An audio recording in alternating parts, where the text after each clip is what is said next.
आप रात में सोचेंगे वो साधु कैसा जीता होगा जो पूरी जिंदगी अनछने पानी का त्याग करके जीता है। एक दिन करके देखो, बस एक दिन तो छोड़ो, 10 घंटे का नियम लेकर के देखो। महाराज, इस उद्बोधन का कमाल, मैं 10 घंटे तक संकल्प लेता हूं, अनछने पानी में ना हाथ डालूंगा, ना अनछने पानी का कभी भी आज 10 घंटे तक प्रयोग करूंगा। अभी रास्ते में निकलते वक्त अब वो भोजनशाला का पोहा भी अनछने पानी का है। अरे छोड़ो, घर का भोजन भी अनछने पानी का है। आरओ का पानी पीने की आदत थी, वो भी अनछने पानी का है। फिर 30 लीटर की कैन रखी है ठंडी वाली, कहां से? आरओ का वाटर आया था महाराज, 4-5 वाटर पड़ी रहती है, स्टाफ पीता रहता है, वो भी सब अनछने पानी का है। पुनर्जन्म पे विश्वास है क्या? पूछना चाहता हूं, है क्या? है तो अपने लिए भूमिका बनाइए। पुनर्जन्म पर विश्वास है तो 2 घंटे का नियम लो, फिर 3 घंटे का नियम लो, फिर 4 घंटे का नियम लो, फिर 1 दिन का नियम लो, फिर 1 हफ्ते का नियम लो। धीरे धीरे साधना को बढ़ाओ। शुरुआत में तृण की अग्नि की जैसी साधना को बढ़ाओ, इतनी सी साधना बढ़ाओ कि 12 बजे तक अनछने पानी का त्याग करते हैं। 2 घंटे का, 2 घंटे अनछने पानी को नहीं छुएंगे, उसका प्रयोग नहीं करेंगे। 12 बजे तक हो जाए तो फिर संकल्प लो 2 बजे तक का 2 घंटे का और त्याग। एक दिन अपने अंतर्मन को टटोलो, तो महसूस तो करो कि कितने नीचे गिर गए हैं हम बात करते हैं पुनर्जन्म की, लेकिन हमारी दया की जो भावना है वो अंदर से इतनी मरी है कि पानी में हम जीव देख ही नहीं पाते। जो लोग देख पाते हैं वे व्रती होते हैं। सुबह महिला अपना पानी छानेगी, छानते साथ ही उस गगरी को गैस पे चढ़ा देगी। प्रासुक हो जाने दो भैया, कितना अच्छा गर्म हो जाने दो, उसकी गर्माहट के ऊपर उसकी दिन भर की मर्यादा रहती है। उबाल दिया तो 24 घंटे की मर्यादा है, नहीं उबाला, अच्छा तेज गर्म कर दिया तो 10 घंटे की, 8 घंटे की, 6 घंटे की, 4 घंटे की, 2 घंटे की मर्यादा है। वे समझदार और जिनको पुनर्जन्म पर विश्वास होता है वे सचित्र पानी में हाथ नहीं लगाते। अनछना पानी अलग होता है। पानी छान लिया आपने, छानने के बाद भी वो सचित्त है, उसमें जीव की उत्पत्ति की संभावना है। उस सचित्त पे भी हाथ नहीं लगाने का संकल्प रखने वाले लोग ये जैन शासन के लोग माने जाते हैं। क्या सौंदर्य है, क्या सौंदर्य है। आप देखो ना, अभी आपकी धोती दुपट्टा है, मंदिर का धोती दुपट्टा, जो महानुभाव घर से पहन करके आते हैं वे भी, और जो मंदिर का पहनते हैं वे भी। मालिन बाई ने जो पानी छान करके आपकी धोती डाली थी, छने की कि अनछने की? बताओ मुझे।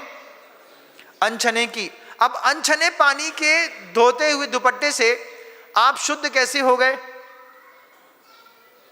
नहीं हो सकते।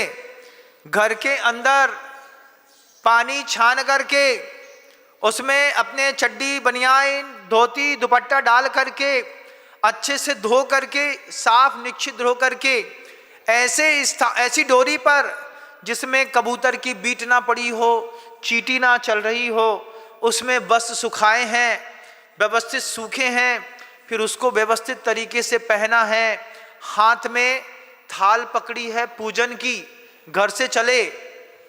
पूजा कब सफल होती है? अंतिम संवाद कह के शब्द को विराम दूंगा। पूजा की जो थाल होती है ना, उस पूजा की थाल में अगर किसी मांसाहारी व्यक्ति का संपर्क हो गया है, स्पर्श हो गया है, फिर आप उसमें से भगवान की पूजा नहीं कर सकते। कितनी बड़ी बात है, आप महसूस करना इस बात को। विशुद्धि कैसे बढ़ाई जाती है कि आपकी पूजा की थाली है, इसमें किसी मांसाहारी का स्पर्श तो नहीं हुआ। बताइए मुझे। वो जो आपके मंदिर के अंदर मालिन है, उसने 4 लड़के बुला लिए। 4 लड़के बुला करके, चूंकि आपकी समाज बहुत बड़ी है, 2 से काम नहीं बनना था तो 2 नौकर रख लिए। अब 2 नौकर में से एक नौकर अंडा खाता होगा। उस मांसाहारी व्यक्ति ने आपके घर के, आपकी भगवान के पूरे बर्तन छू लिए हैं। अब इस छुए हुए बर्तन से आप पूजा कर सकते हैं कि नहीं?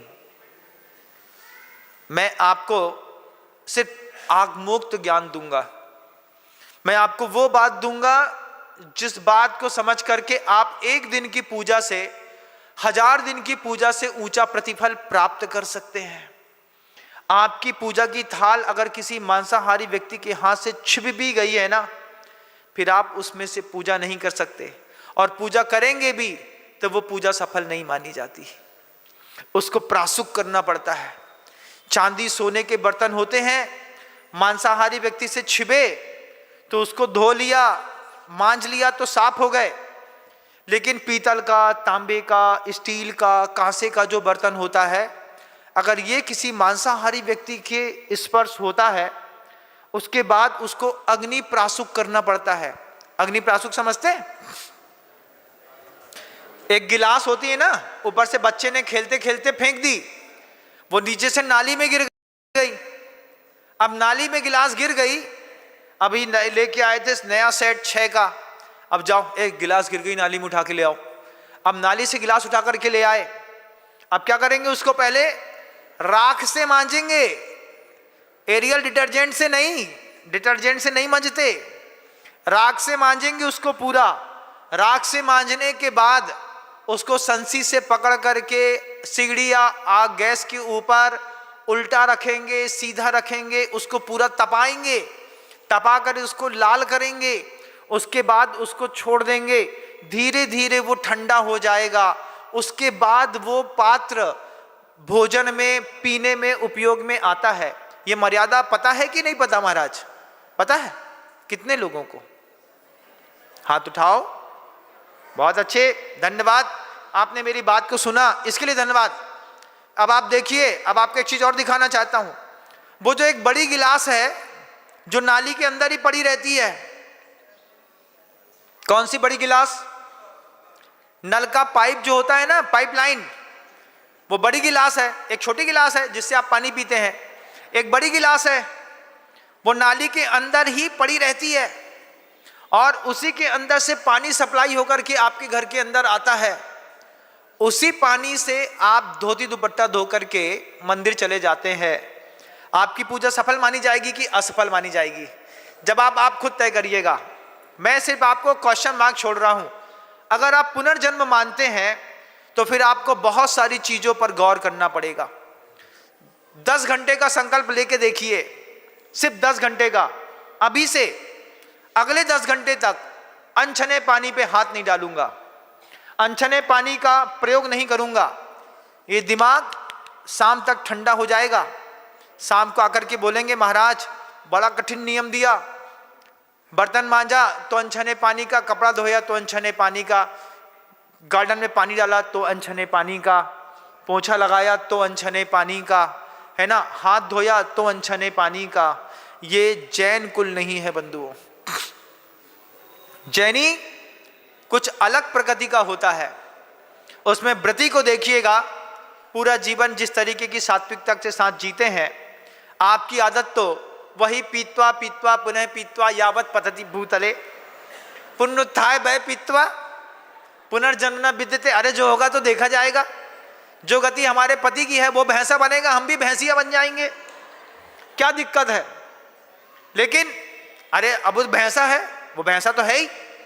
सुबह सो कर उठता है, उठते ही साथ बोलता है, ए 4 समोसे ले आओ ना और आधा किलो जलेबी ले आओ सामने वाले की दुकान से। अब पता चला मन्नू हलवाई की जलेबी आपके घर के अंदर आ गई है। सुबह से वही जलेबी खा करके, क्या जलेबी बनाता है, जाकर के उसकी हौस देखो। पहले इल्लियां मैदे में पड़ करके ऐसे bill bill bill bill bill bill bill bill करती है। वही इल्लियों का जब खट्टापन उसमें मिलता है, फिर उसमें जलेबी बनती है, क्या मीठी लग रही है। तुम खा रहे हो, भोजन कर रहे हो कि चर रहे हो? और चर रहे हो तो तुम्हारी गति क्या होगी, खुद तय करिएगा। शब्दों को विराम दूंगा, कल पुनः प्रयास करूंगा। अहिंसा परमो धर्म। अगर आपको मेरी वीडियो अच्छी लगती है तो प्लीज़ मेरे चैनल को लाइक करें, शेयर करें और सब्सक्राइब करें। Thank you.